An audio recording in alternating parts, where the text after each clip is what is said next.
دەسەڵاتدارەتی بەهێز کامەیە؟ وتارێکە بە قەڵەمی مەریوان وریا قانع. مەبەست چییە کە دەگوترێت فڵان یان فیسار دەسەڵاتدارەتیەکی بەهێزە؟ ئایا هێزی ڕاستەقینەی دەسەڵات بەچی دەپێورێت؟ بە ژمارە و قەبارەی هێزی سەربازی و چەکدارەکانی، بە زۆری و گەورەی دەستگا هەواڵگری و ئاسایشەکانی، بە ژماری پۆلیسی ئاشکرا و پۆلیسی نێنی لە وڵاتدا کە بەسەریەکەوە بتوانن خەڵک ناچار بکەن، کەی دەوڵەتویستی خەڵک چەپڵە لێ بدەن لێی بدەن و کەی دەوڵەتویستی بگرین و کەی دەوڵەتویستیشی پێ بکەنن هەموو بدەنە قاقای پێکەنین. ئایا ئەمانە هێماکانی دەوڵەت و دەسەڵاتدارێتیکی بەهێزن یاخود هێزی دەوڵەت و دەسەڵاتدارێتی لە شتی دیکە و لە شوێنی دیکەدایە؟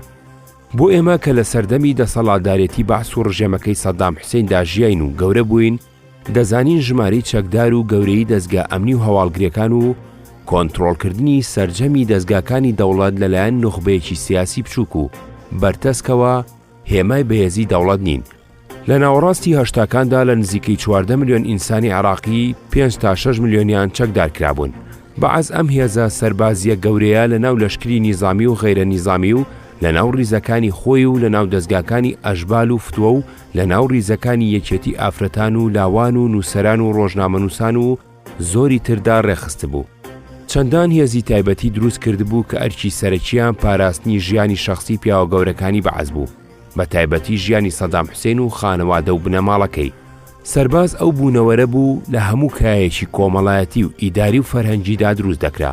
کۆمەڵگەی عێراقی لەسەر وێنەی ئۆردوگایەکی گەورە بنیادەنرا و بەعەز خۆشی ئەندازیار و سەرلەشکری ئەم ئۆردوگا گەورەیە بوو. جگە لە چەکدارکردنی ئەو هەموو ئینسانە، بەعەز لە هەموو گەڕەکێکی شارە گەورە و بچووکەکانی عێراقدا بارەگای حیزبی و مەکتەبی ڕێکخراوە جیاوازەکانی تری دروست کردبوو. لە ناوزیاد لە چین و توێژێکی کۆمەڵایەتیدا خەڵکانیان بۆ جاسووسی و راپۆرتنووسی و هەواڵگواستنەوە دۆزی بووە. چۆن چەندان کەسی باوەڕپێکراوی خۆیان لە ناو پیاواندا دروست کرد بوو، ئاواژ لە ناو ئافرەتان و مناڵان و پیرانیشدا هەمانکاریان کردبوو. برایان بەسەر براوە و ژنیان بەسەر مێردەوە و مناڵیان بەسەر کەس و کارەوە کردبوو بە جاسووس. لەشکرێک مختاری گەڕەکیان دروست کردبوو کە یەکێک لە کارە سەرەکیەکانیان چاودێریکردنی دانیشتوانی گەڕەکەکان بوو. لە پاڵ ئەمانەشدا دەستگا ئیدارەکانی وڵات و پۆستە سیاسی و ئیدارەکان بە کادرە دڵسۆز و گوێڕایاڵەکانی بەعەز پڕکرابوونەوە. زۆر جار ئەم جۆرە کەسانە هیچ سیفەتێکی پیشەیی و هیچ جۆرە لێزانیەکی دانپیانراویان نەبوو، جگە لە گوێڕایاڵەیەکی تەواو بۆ بەرپرسە گەورەکانی بەعەز خۆی. دەسەڵاتدارانی بەعەز بەعسیبوونیان کردبووە تاقە ڕێگەی پێشکەوتن لە بواری ژیانی پیشەیی و ئیداری و سیاسیدا، تیپە وەرزشیەکان، تیپە هونەریەکان و تیپەکانی سەماکردن، هەمویان یان هی بەعەز بوون یان دەبووە زیاد لە پەنجەیەکی بەعەز لە ناویاندا ئامادەبووە. لەسەروەمانەشەوە بەعەز سەرکردەیەکی مقەدەسی دروست کرد بوو لە دەرەوەی ڕەخنەگرتن و لێپرسینەوە و هەر جۆرە چاودێریکردنیەکی یاسایی و ئەخلاقی وجدانیدا. قسەکان و بۆچوونەکان و بڕیارەکانی ئەم سەرکردەیە حکمی یاسایان هەبوو. ئەم سەرۆکە ڕۆژانە وێنەکانی بەلاپەڕەی یەکەمی ڕۆژنامەکان و هەڵسوکەوتەکانی هەواڵی یەکەمی کەناڵەکانی تەلەڤیزیۆن بوو. وێنەکانی شوێنە گشتیەکان و ناو فەرمانگە و سەربازگە و قوتابخانە و خەستەخانە و کارخانە و چاخانە و شوێنەکانی دیکەی داگیر کردبوو. دروستکردنی خانوویەک، قوتابخانەیەک، جادەیەک، تەنانەت دوێزگەیەکی پاس وەک مەکرەمە و دەستکەوتی ئەو سەرۆکە بە کۆمەڵگەی عێراقی دەفرۆشرا نەک وەک مافی میلەت لە بوونی هەر یەکێک لەو شتانەدا.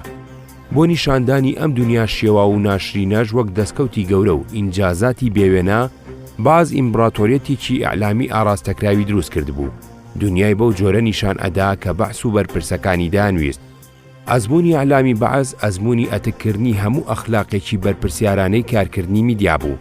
ئەم ئیعلامە درۆکانی بەعسی وەک حەقیقەت و تێکشکانەکانی وەک سەرکەوتن و تاوانەکانی وەک نیشتیمانپەروەری نیشانەدا. ئەم میدیایە لەو کاتەدا کە بەعسی وەک فریشتە نیشان ئەدا، لە هەمان کاتدا دەیویست کۆمەڵگا بۆ بینەرێکی پاسیڤ و بێ ئاگا لە دنیا کورت کاتەوە.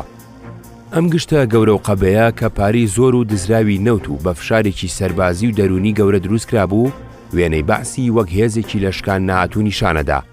هێزێک خۆی بەر لە هەموو کەسێکی دیکە باوەڕی وابوو تا ڕۆژی قیامەت لە عێراقدا حکوم دەکات. لەم ئاسەدا هاوکێشێکی ئەهریمەنانەی دروست کردبوو کە تێیدا بەعەز خۆی بە عێراق و عێراقی بەخۆی یەکسان کردبوو. شەرمیشی لەوە نەئەکرد ئەم هاوکێشە ترسناکە نەک تەنها لە ناو ڕیزەکانی حیزبەکەی خۆیدا بڵاو کاتەوە، بەڵکو بە ئاشکرا بەگوێی خەڵکی عێراق و بەگوێی دنیاشیدا ئەدا.